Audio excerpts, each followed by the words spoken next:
So now that we have the molecular orbital diagram for a planar AH3 molecule, we're ready to distort it, right? We're going to decrease its symmetry. We're going to bend those hydrogen atoms down, those ligands down, and make trigonal parameters. So this is just a reminder of the rules that we're going to use. Remember, rule 1 is the most important rule, the mixing rule.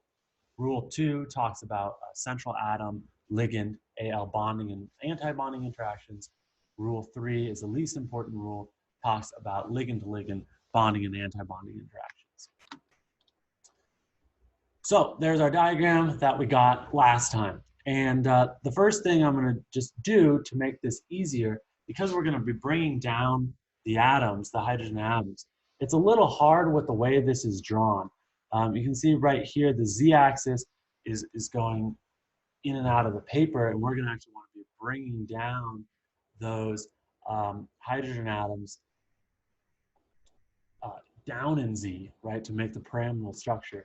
And so you can't kind of do that easily with the way everything is drawn right here. And so we're just going to change our axis so that now Z is pointed up. So imagine that these drawings are now kind of flat, right? It's like trying to tilt them and make them kind of look a little flat.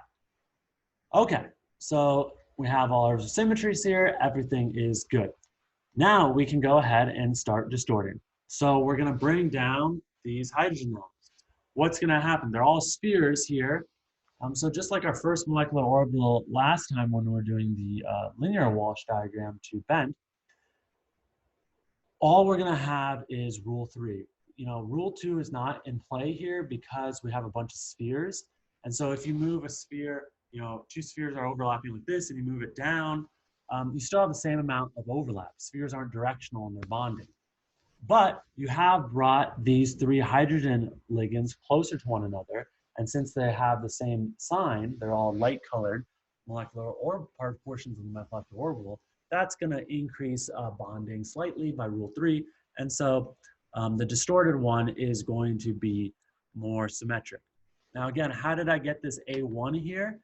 And it's no longer an A1 prime. Why is that? That's because, you know, we can use the correlation table to help us. We'd use the D3H to C3V correlation table and see how all these symmetries would transform, all right? So that's how we would do it. All right, now we have these E primes. So the E primes, what's gonna happen here? Well, we are moving, we have bonding interactions between a p orbital and the s orbitals of the hydrogen. We're moving those s orbitals down. That's going to make less bonding interactions because the p orbital is directional. And now you don't have those hydrogen atoms in the same plane, right? We moved it down, and so you don't have as much interaction in all these cases, bonding interactions. So that's going to rise up in energy by rule 2, excuse me, by rule 2. Rule 3 is also going to move things up. Why is that? Because this is a light-colored sphere, and these are dark-colored spheres. This is dark and light. So in both cases, you're bringing those hydrogens closer together. That's increasing anti-bonding interactions, so that's also going to be up.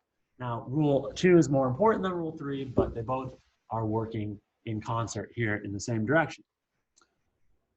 Okay, and E prime turns out translates as E in C3V symmetry. A2 double prime, non-bonding. What's going to happen? Well, you bend those hydrogens and nothing happens because this doesn't have any hydrogen component in it. So it just comes over and it becomes A1 symmetry in the new point group. Bunch of spheres here. You're bringing, spheres are non-directional bonding, so rule 2 doesn't do anything, but the light colored spheres all come together, closer together. That increases bonding interaction slightly, so it's going to go down slightly by rule 3. But look what happens now. When he went to the new point group, this A1 prime became A1, and this A2 double prime became A1. You're going to have mixing. All right. So we have mixing, rule number 1, most important rule, they're going to drive apart in energy. So let's go to our pictures here and figure out what these are going to look like. Just like we did before with the linear and bent case, we can kind of go through this systematically. So you have a non-bonding mixing with the anti-bonding. That's going to get you one go even up higher in energy, strongly anti-bonding, and one go lower in energy, get you something slightly bonding. the pictures confirm this, okay? And so you can walk through this, but basically you have a p orbital adding to a light color sphere. The dark p orbital is mostly going to get canceled out, giving you a little lobe. And then the two light colors are going to get you a big lobe. That's going to make a big lobe with all these dark lobes. That's going to be strongly antibonded. Here, sort of the opposite happens. The dark lobes add together, right? So remember, we add and subtract these. So I just took the negative of one of these. So I took the negative of here, this one. These two are negatives of each other. Add a negative, that's how you subtract.